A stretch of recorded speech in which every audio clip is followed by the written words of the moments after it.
दी प्राथमिक शिक्षक सहकारी बँकेचे चेअरमन एस.व्ही. पाटील आहेत ते त्यांच्यासोबतच जी सभासद आहेत त्यांनी आज आमच्या दैनिक जनप्रवास ऑफिसला भेट दिली। आपल्यासोबत तेच आहेत। आपण एकंदरीतच त्यांच्या या बँकेच्या सभासदांच्या बाबत असतील ठेवींबाबत आपण चर्चा साधणार आहोत। सर, सर्वात प्रथम दैनिक जनप्रवासला आपण भेट दिलात। दैनिक जनप्रवासमध्ये मी तुमचं सहर्ष स्वागत करते।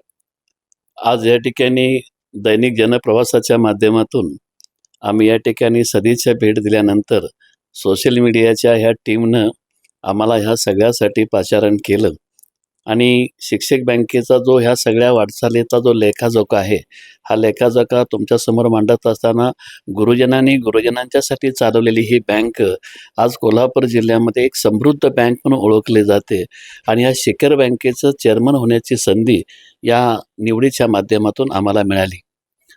काय सांगताय, चेअरमन म्हणून आपली निवड झाली आहे, कसा प्रवास आहे, काय सांगताय? एकंदरीत शिक्षकांच्या राजकारणामध्ये गुरुजनांच्या सोबत काम करत असताना टप्प्याटप्प्यानं हा प्रवास शिक्षक बँकेच्या चेअरमन पदापर्यंत आमचा पोहोचला। हे सगळं करत असताना कोल्हापूर जिल्ह्यातल्या गुरुजनांनी आम्हाला जी ताकद दिली, आमच्या पाठीमागे विश्वासानं जी मंडळी उभा राहिलीत, त्याचंच प्रतीक म्हणून आज आपल्याला एवढ्या शिखर बँकेवर चेअरमन म्हणून काम करण्याची मॅडम संधी मिळाली। एकंदरीतच या बँकेमध्ये आहे ते शिक्षकांची सभासदांची संख्या देखील भरपूर आहे।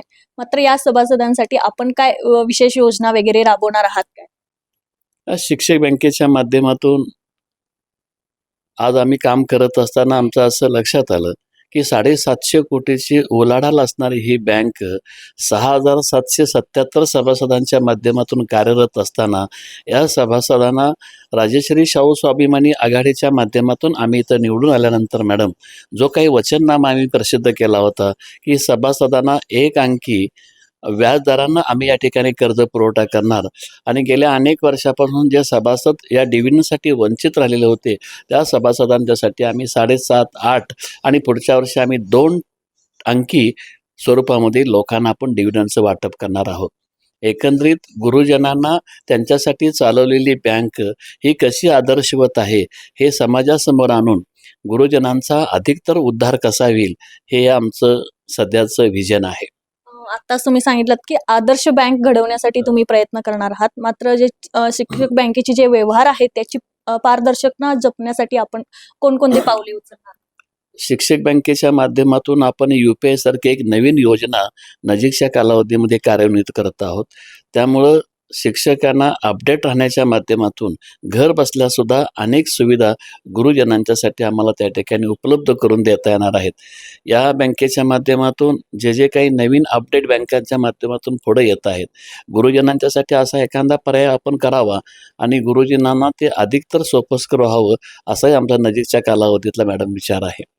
29 वर्षामध्ये गुरुजनांच्यासाठी त्यांचे वाहनं पार्किंग करण्यासाठी जी पार्किंगची व्यवस्था होती ते इतर लोक त्याचा वापर करत होते, पण आम्ही आल्यानंतर त्या ठिकाणी अतिरिक्त सगळं पार्किंग त्या ठिकाणी हटवून सभासदांच्यासाठी त्यांचं असणारं हक्काचं पार्किंग खुलं केल्यामुळं आज सभासद या बँकेवर बेहद खुश झालेले आहेत।